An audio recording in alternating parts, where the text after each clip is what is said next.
I'm off to Yokohama for my red, white, and blue. My country and you. I saw him come up the deck, made a beautiful clean take, climbed right up to altitude.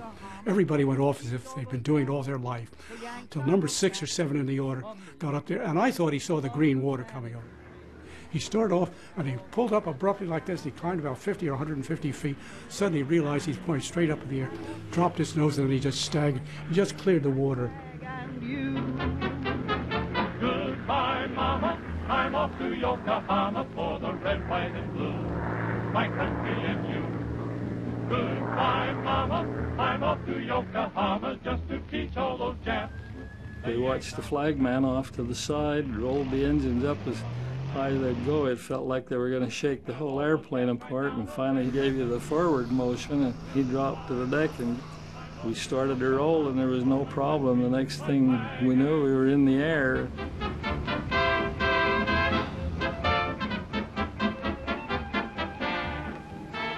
What did you feel when you saw Doolittle and the other planes taking off? Envy. Envy. I would have loved to go on. A million fighting sons of Uncle Sam, if you please. We'll soon have all those Japs right down on their Japanese. So goodbye, Mama. I'm off to Yokohama for my country, my flag and blue. The planes reached their targets over Japan and dropped their bombs. The damage was small. The buzz was huge. The pilot and I were singing, "I don't want to set the world on fire." We just want to start a little one in Tokyo. But almost all the planes ran out of fuel. Chase Nielsen's crashed into the sea. Most of Doolittle's flyers were relayed to safety by pro-Allied Chinese peasants. Chase Nielsen was caught.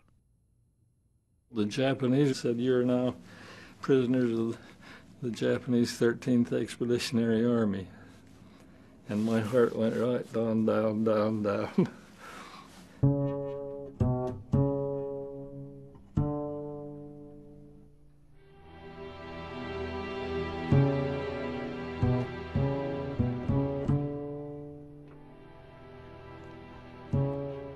And I said, "According to Geneva Convention, all I can tell you is my name, rank, and serial number." And he said, "What's the Geneva Convention?" He said, "We're fighting a war. Don't you know that?" He said, "We're fighting a war. We're making our rules as we go."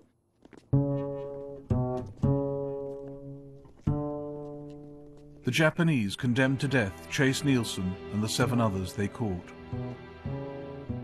Finally, the Emperor sanctioned the execution on 3. I think they took the 2 pilots because the pilot was in charge of the crew, and they took the 1 gunner, Spatz, because he told us, he said, in my interrogation, they asked me if I had used my machine guns, and he said, I told him yes, and if I ever got another chance, I'd do it again. So he signed his own death warrant. The Americans got off lightly compared with the Chinese.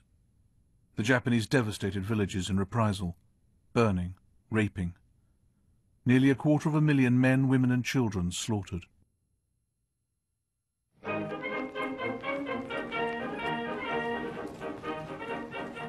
The raid electrified Japanese thinking. The Americans had seized the initiative, threatening Emperor and homeland.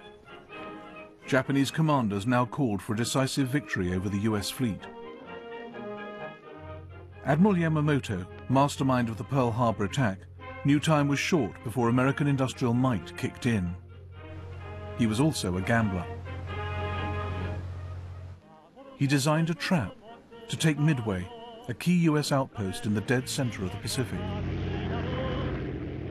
The Americans would race to its defense, and the greatest Japanese armada ever would demolish them.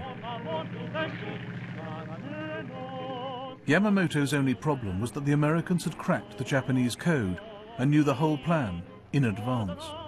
And this time, pilot Dick Best got a front row seat. We were going to hatchet them. The little Japanese were going to come waltzing in the garden gate with a flower in his hand, and we were behind the gate with an axe. We were going to goddamn well cut his head off.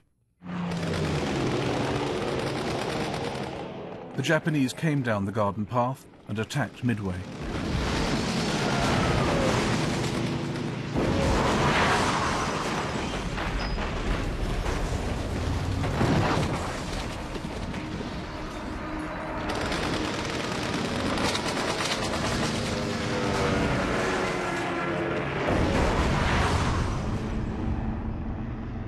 but the runway remained intact.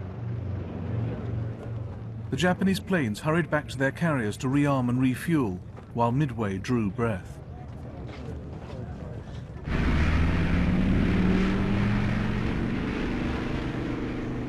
Meanwhile, wave after wave of Americans had taken off to attack the Japanese fleet.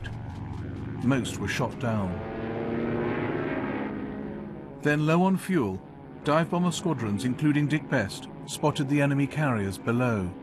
Their decks a dangerous muddle of planes, bombs and fuel lines. 3 Japanese carriers were doomed. I pulled up and looked at, saw the first hit.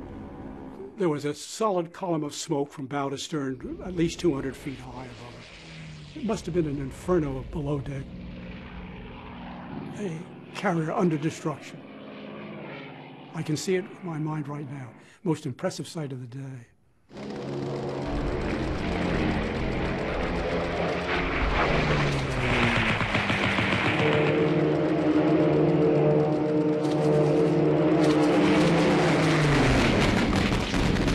Fujita Iozo, veteran of Pearl Harbour, was attacking a US carrier when his plane was shelled.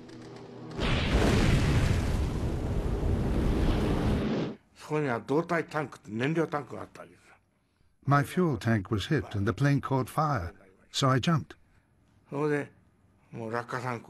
I had to parachute from a dangerously low altitude, but I survived. The parachute opened with a bang, and the next moment I smashed into the sea. When I looked around, I saw 3 pillars of smoke in the distance. I later learned that our 3 aircraft carriers, Akagi, Kaga, and Soryu, had been destroyed. For Dick Best, the day just got better and better. He helped sink the 4th Japanese carrier.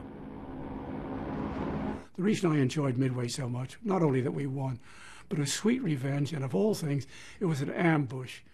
An ambush is a dirty term anyway, but we did to the Japanese just what they'd done to us. We ambushed them. It was wonderful. I've never been as exhilarated in my life. It was the best of good days.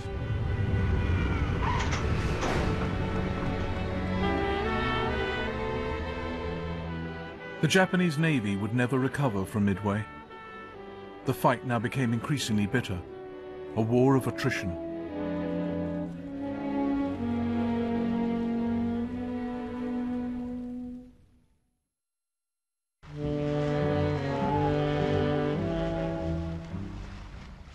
Following victory at Midway, the Allies went on the offensive. On the 7th of August 1942, the US Marines took the first momentous steps onto enemy-held soil. The island was Guadalcanal.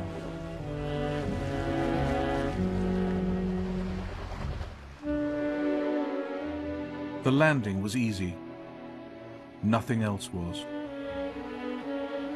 You sweat for the signal to move forward, to attack.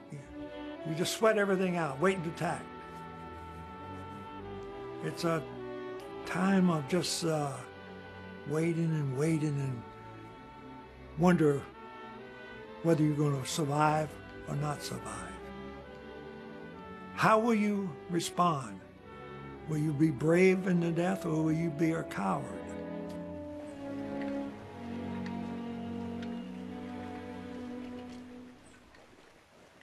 It was the first of many obscure islands suddenly deemed so precious that men must die in droves for them.